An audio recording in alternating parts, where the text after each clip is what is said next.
Disclaimer, please take note that the weapon loadouts presented in this video are only my favorites. It doesn't mean they are the best possible combination or that they are better or worse compared to your preferred ones. More often than not, the loadouts presented here are very niche. Please also don't be mad if I didn't cover your favorite class or weapon. With that out of the way, let's hop right into our list. Top 10 favorite weapon loadouts in TF2. Number 10. Gun Spy. For the bottom of this top 10 list we got a fun meme loadout. Gun Spy. With the stock revolver, the dead ringer and this bicycle. And stock sapper of course. Let's quickly go over the weapon stats and functions. The stock revolver, dealing 60 damage at point blank range and 21 damage at maximum damage fall off range. The revolver is the most reliable of Spy's guns. If you don't shoot for 1.25 seconds, you can fire a shot with perfect accuracy. This feature, in conjunction with the Spy's ability to see enemies' health, makes the revolver a perfect tool to pick off wounded enemies or to butt in on fights and secure some opportunistic picks. The bicycle. This loadout focuses on the revolver, but occasionally some enemies present your back to you, so it's hard to resist an easy stab. This bicycle has the most utility of all the knives. When you get hit by fire or afterburn, when this bicycle is active, you get extinguished immediately. A brief fire resistance for 1 second and afterburn resistance for 10 seconds. Your melee gets melted away temporarily, but that is no big deal since this loadout focuses primarily on the revolver. The utility of this bicycle doesn't come into play that often, but it's a good tool to have in your back pocket against pyros. The dead ringer. For normal spy gameplay I prefer the other invis watches, but for the gun spy you become an absolute nuisance to the enemies with the dead ringer. Upon right click you activate the dead ringer, which makes you feign death on any damage you take, even self-inflicted damage. This drops a fake corpse, which will not fool most enemy players, but you can use the 75% damage reduction for the activation damage. You get an immediate speed boost while invis, and bumping into enemy players will not show them your silhouette as with the other invis watches. That makes the dead ringer the perfect tool to get out of sketchy situations and flee back to your teammates to continue shooting your enemies and annoying the hell out of them. Gun Spy can be strong, especially against sentries, if you zap and shoot them, or just shoot them multiple times from afar. Most of the time, Gun Spy is a fun loadout that I use for unserious and light-hearted gameplay. It's not particularly good or strong, but so much fun to play. Number 9. The Bombing Soldier. You might have guessed it, this loadout is about the soldier rocket jumping into enemies, aka bombing, and blasting the enemies away with some serious splash damage. We got the stock rocket launcher, the gunboats and the escape plan. The stock rocket launcher deals 112 damage at the closest range and 42 damage at maximum damage fall off. A crit rocket always deals a whopping 270 damage. That's a lot of damage! This loadout especially loves to shoot crit rockets and wreck everything in sight. The rocket launcher holds 4 rockets and can be launched in succession. Gunboats. Putting the silly name aside, the gunboats reduce the damage you take from your own rocket jumping blast by 60%. That gives you high mobility, enabling to hop between enemies and health packs, making the soldier playstyle very dynamic. Escape plan. Once you actively use this weapon, your movement speed gets higher the lower your health is. If you are at 40 or below health, you run as fast as a scout. While using the escape plan actively, you get marked for death though, which makes incoming damage melee crit you, which is 35% additional damage. It is my go-to loadout in situations like payload defense, with 3+ enemies on the card pushing last. You can utilize this loadout for many different situations. It's perfect for a roaming, flanking soldier that is going for 1v1 fights, or picking off unsuspecting snipers. The loadout is also good for a swarming soldier, shooting chokes or sentry nests. You can use it basically in any situation. Don't overuse it though, because then you will become dependent on the gunboats. Number 8. the Pusher Demo. This is a high variance loadout. It can be fun and nothing serious, but if you hit your shots, it can be devastating for the enemy team. The loadout definitely lacks consistency and is not for everyone. The Pusher Demo. This loadout utilizes the loose cannon, the charge-in-charge and the pain train. Let's start with the melee, because it gives the loadout its name. The pain train deals the same damage as the stock bottle, 65. It increases your cap rate by 1, but it also increases the bullet damage you take by 10%. You don't have to be actively using the pain train to get its benefits, but also keep in mind that its downside applies passively. The secondary use on this loadout is the charge-in-charge. The shield enables the demo man to charge, which can be used to either charge in a straight line into the enemies or charge away from certain death towards a health pack or your team's medic. The charge has a cooldown of 12 seconds. This shield makes the demo man significantly more tanky, reducing incoming fire damage by 50% and blast damage by 30%. This makes the demo man hard to kill. The final part of the loadout is the loose cannon. This weapon takes a little time to get used to, but the weapon is so fun. The loose cannon shoots cannonballs, which travel 20% faster than Demo's regular grenades. The bombs fired by the loose cannon have a fuse timer of 1 second, which limits the distance you are able to shoot. You can do bomb jumps though, by crouch jumping and detonating a bomb behind you at the same time. The bombs are a little unpredictable because sometimes they bounce off enemies, damaging yourself. The bombs deal damage 2 times, first for the impact and second for the detonation. If you time it correctly, you can double hit enemies with it, resulting in a double donk, which feels good and deals a good amount of damage. This loadout is so fun as a card pusher loadout, because then your cannonballs bounce the opposing team all over the place, making it safe for you to push. This loadout is so fun as a card pusher loadout, because then your cannonballs bounce the opposing team all over the place, making it safe for you to push. You alone can push or cap as fast as a scout with the pain train, and you can charge in and out of combat with the shield. The loadout is very versatile, but it also has some weaknesses. Enemy scouts and sentry nests are this loadout's kryptonite. If you are on defense, you shouldn't use the pain train, because you don't get any benefits, only the 10% higher bullet vulnerability. Just switch to the stock bottle or melee of your choice. Number 7. The Vex Medic. This loadout is considered toxic by some part of the TF2 community, but we'll get into that later. As you might have guessed, this loadout includes the Vaccinator, but also the Crusader's Crossbow and the Solemn Vow. So let's get over the weapon stats and features real quick. The Vaccinator is one of the most hated weapons to play against. This medigun has a 67% higher Uber build rate than stock, but on the other hand has a 66% slower overheal build rate and also a 33% slower Uber build rate on overhealed patients. This means that once you have healed a patient to 100% health, your Uber builds up really slowly. This drastically changes the Vaccinator Medic's playstyle compared to the stock medigun. As a Vex Medic, you are inclined to be on the front lines a lot more, healing the ones who fight the hardest. Pocketing someone, aka keeping the heal beam on one target only, is a bad idea with the Vaccinator. One Uber uses 25% of your Uber charge, which is fine since it fills up in a matter of seconds.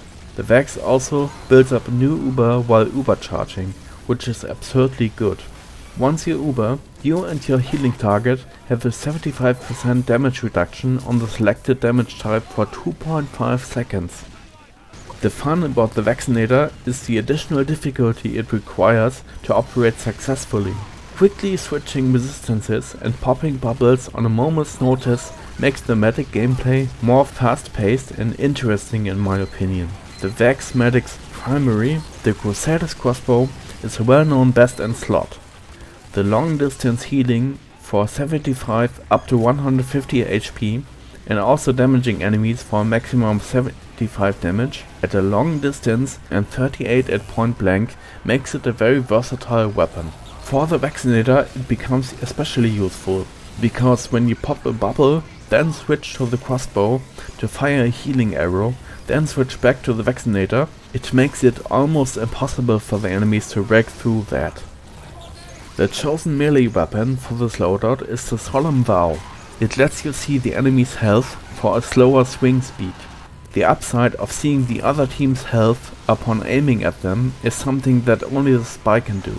This enables the medic to see that a nearby enemy has under 65 HP, so he can secure an easy melee kill, as well as a well-aimed crossbow bolt. The crossbow can also be really good to spam down sentries at a distance when the engineer is preoccupied for a couple of seconds. This loadout is definitely not a meme or fun loadout, but a very strong and challenging one. It takes time to master, but it is so worth it. Many people hate on the vaccinator, but those guys just need to know how to counter it. Pyro's Afterburn, the Pyro's Third Degree, a Spy, a Demonite, or the coordination of two damage types are good and easy counters for the vaccinator. Number 6. The Crit Demonite. This loadout uses the Scotsman Skullcutter, Alibaba's 3 booties and the Tide Turner. It is not reserved for medieval mode, but it also can be really good in the normal game if utilized correctly. The Scotsman Skullcutter has 50% increased melee range, like all of Demonite's primaries. The Scotsman Skullcutter is, among all of Demonite's swords, special because it can random crit. It also deals 20% more damage than stock, but in return, Demo's movement speed gets a 15% penalty. A normal swing of the Scotsman Skullcutter deals 78 damage and a crit 234 damage, making even heavy easy pickings if you get a crit followed by a normal hit, dealing over 300 damage. The shield used in this loadout is the Tide Turner. Upon right click, the crit demo charges for 1.75 seconds, removing all debuffs. Towards the end of your charge, you deal mini crit damage on your swing, which is 105 for the Scotsman Skullcutter. The Tide Turner has lower resistances than the other shields, but for this loadout it is absolutely necessary that you can steer perfectly during your charge. If you get a kill, your charge meter gets replenished by 75%, but in practice you have a charge ready immediately after every kill. This is because the third part of the loadout, which are the Alibaba's 3 booties. They grant 25% charge back upon kill and also heighten your movement speed by 10%. You are very slow, but the charge makes you still very mobile. Keep in mind though that if you can't get a successful kill, you need to wait for 12 seconds for the charge to replenish. The shoes also grant you 25 additional HP, enabling you to survive a crit of 195 damage and making you more tanky overall. The fact that this weapon can random crit, has a long range and you get your charge back after kill makes this loadout so good and especially fun to play. It makes the loadout very snowbally because you can charge from enemy to enemy.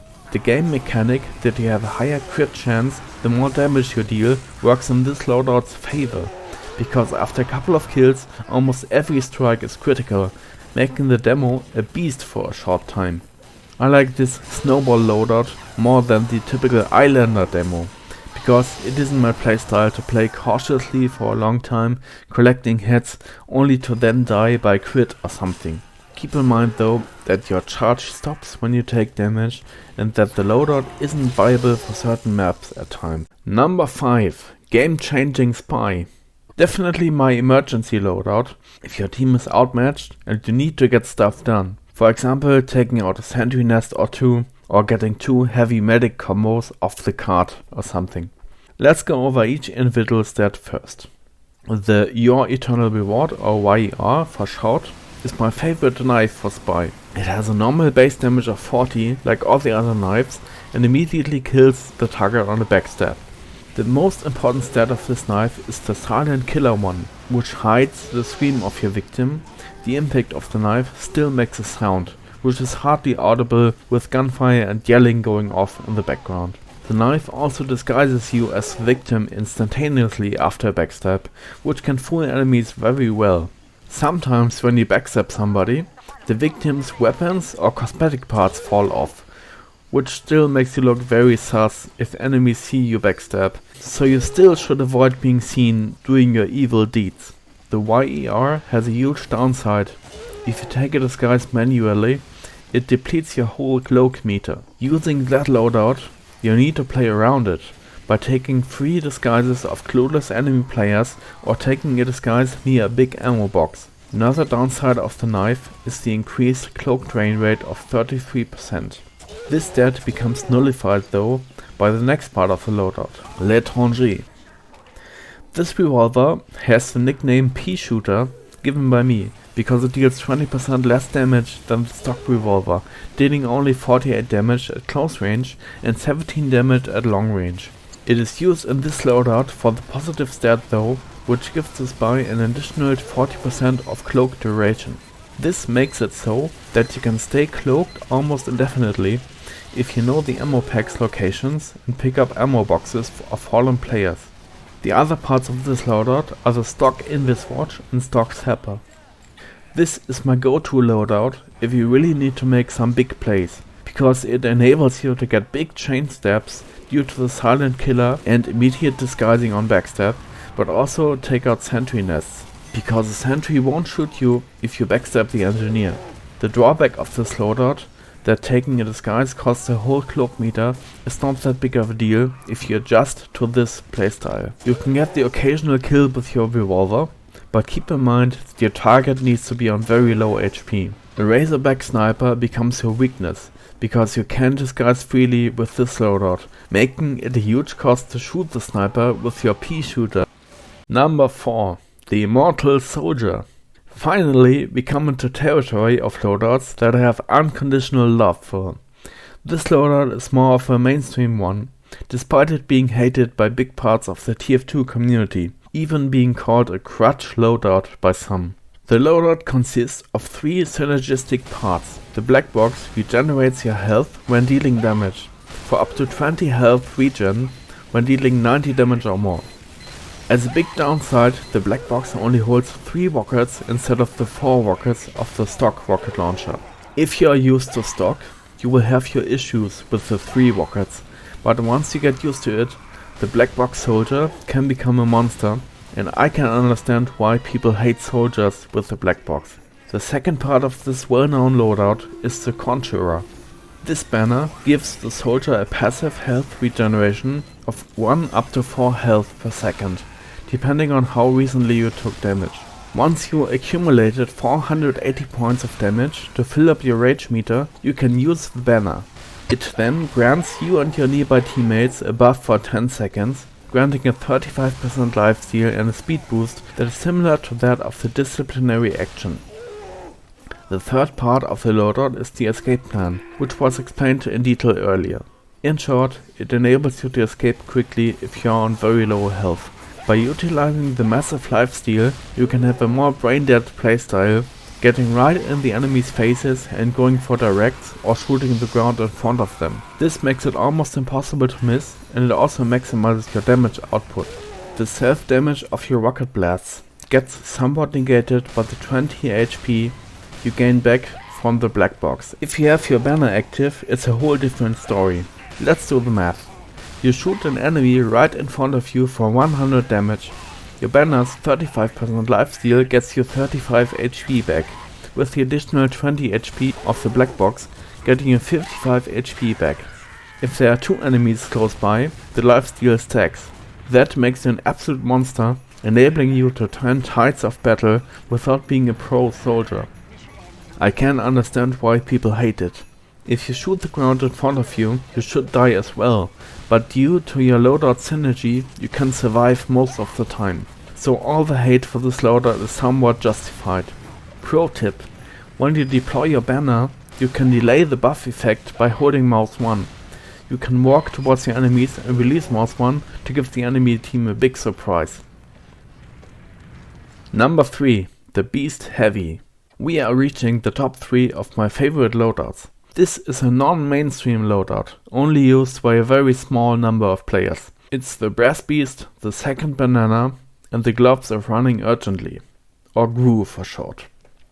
The Brass Beast is similar to the Scotsman's Skull Cutter because it also deals an additional 20% damage, and it has a speed penalty. For the Brass Beast, this penalty is quite drastic, a 50% slower spin up time and a 60% slower movement speed while the Brass Beast is spun up. This makes you almost immobile while spun up, and the spin up time of 1.3 seconds is significantly longer than that of the stock minigun of 0.87 seconds. You also get another upside.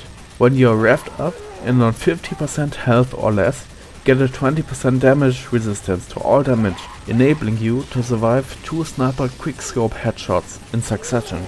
The Brass Beast makes it basically a requirement to rev jump around corners or at random times when an enemy could appear. A scout can kill you very easily if you're not spun up, so you got to be prepared and adjust your playstyle accordingly. You also need to change your position frequently to avoid being an easy target. Also keep sniper sidelines in mind. You basically stand still when you rev up your minigun, making you the easiest headshot target practice ever.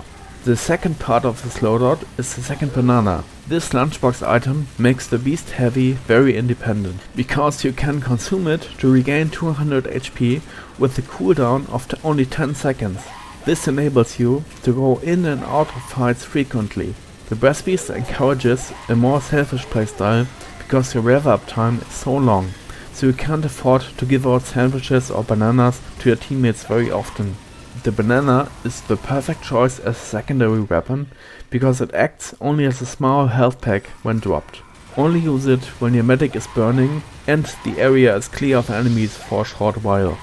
The third part of the loadout works in synergy to the Brass Beast. In contrast to the slow speed, we need to boost heavy speed a little. The perfect item for that are the gloves of running urgently or GRU. It enables heavy to roll out as fast as a Pyro or deal some immediate melee damage if you get caught by a close-by enemy, and the spin-up time of the Brass Beast would be too slow to survive that encounter. Keep in mind that the GRU drains your health when actively used. Once you switch to it, you get a minus 20 max HP instantly, and then your HP is drained for 10 health per second. Once you switch off the GRU, you get your health back at the same rate. Health packs don't help because your max health is reduced. A medic stock overheal nullifies the draining effect to some degree. You should switch off the GRU once your health has lowered to 200, because that gives you enough time to get back to full health while surviving some encounters. The loadout is strong and fun, claiming my number 3 spot. Number 2. Flying Pyro. In stark contrast to the very limited mobility of the Brass Beast Heavy, the Flying Pyro can get around the map almost as well as a soldier or demo, assuming they can only perform basic rocket or sticky jumps like I do. The Flying Pyro won't take as much damage because he will only suffer fall damage. The loadout includes the backburner, the thermal thruster aka jetpack, and the power jack. This loadout can be very strong and fun, also not requiring the most concentration. You basically can play brain dead, jump behind the enemies and wreak havoc. Let's go over the stats of each individual weapon.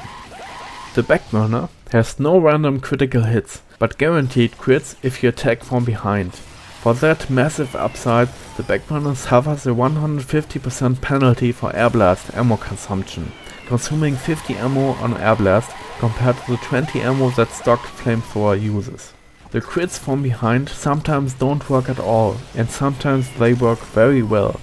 This is due to the vector the flames are coming from and the vector the victim is facing. Take that in conjunction to the individual lag and delay, and you get a hot mess that the backburner crit recognition is. The thermal thruster, henceforth being known as jetpack, is an awesome secondary, which opens up a lot of maps for Pyro. It has a long holster duration of 0.8 seconds and it shoots you towards where you are aiming. If you jump in a high arc and switch immediately to a flamethrower, you can torch enemies once you land. Watch where you land though, because you do a big knockback on enemies which can work to your detriment. You can also land directly on enemies, dealing 10 damage plus 3 times the fall damage you take. The jetpack has 2 charges with a cooldown of 15 seconds. The jetpack is a great mobility tool, enabling you to take big shortcuts and surprising groups of enemies from behind. Then the backburner comes into play, dealing crit damage to everyone. If a map has a lot of vertical distance, for example the middle part of Frontier, the jetpack comes especially handy, enabling you to jump even longer distances if you come from above. The last part of the loadout is the power jack, which is used by most pyros because of the 15% speed boost it grants once the weapon is active. You also get 25 HP on kill, but also a 20% damage vulnerability. Just use it whenever you run around the map. Sometimes you use it against the occasional Darwin's Danger Shield sniper. The flying pyro loadout can be very strong to secure medic picks or picks on enemies that carry the opposing team. Depending on the map, you can also use the first jetpack charge to gain some height and a good view on the enemies, and then use the second charge to fly in and burn everything down. The loadout is extremely strong to get some key picks on the enemy team. It is also fun, very strong, and doesn't require too much concentration on your part. Sentries are your worst enemy though. Also, use your air blast conservatively or you will run out of ammo really fast. Number 1. The Raging NG. This loadout is by far my favorite in the whole game. The Raging NG, sporting the Frontier Justice, the pistol and the jag. The loadout has been classified by Uncle Dane as the loadout most suited for offense for the engineer. I like to use it on defense as well. The Turtle NG, on the other hand, with the defensive playstyle using the Wrangler and the Rescue Ranger, is absolutely not my playstyle. I consider it too boring. The Raging NG loadout is far from boring. In fact, it can be extremely strong and also fun and challenging.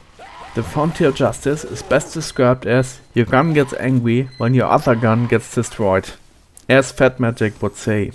So you get 2 revenge crits for each kill of your sentry gun and 1 revenge crit for every assist on your sentry as soon as the sentry gun gets destroyed and you are alive at the same time. The Frontier Justice only holds 3 shots, which is only half of stock engineer's clip size.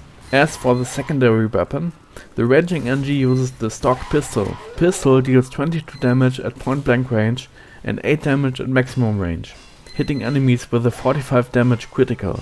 Similar to the Spice revolver, your first shot has perfect accuracy.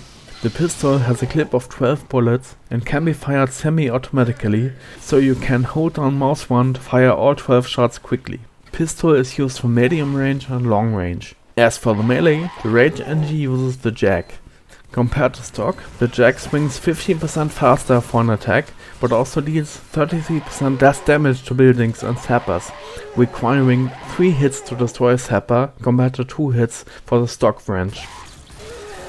The jag builds 30% faster than stock, and this stat is the most important one for this loadout. A repair swing on your buildings also has a 20% slower repair rate. The jag deals base damage of 49 and crit damage of 146. This loadout is all about offense. The jag is preferred over the gunslinger because the normal sentry is so much better than the mini sentry. Level sentries outclass mini sentries by a huge margin. Sentry guns are expendable in this loadout because you can get another one up very fast. To build up a sentry only requires 5 swings. The fun about this loadout is the challenge it provides, as well as the huge reward if you play well, utilize good sentry spots and go crazy with stored crits in the Frontier Justice. It all comes down to managing your buildings, keeping up dispensers and teleporters all the time, as well as a devastating sentry gun that racks up kills. If it gets destroyed eventually, you get a ton of crits which can be very fun to use. You can also play the loadout as a level 3 engineer or with expendable level 1 sentries just as well. This versatility is what makes this loadout so great. So, here we are at the end of this video. I know Scout and Sniper are not even on the list, but that's because I am not particularly good at them. I hope you liked my list. Thank you very much for watching. Comment if you like the video if you did, and see you guys around. Bye.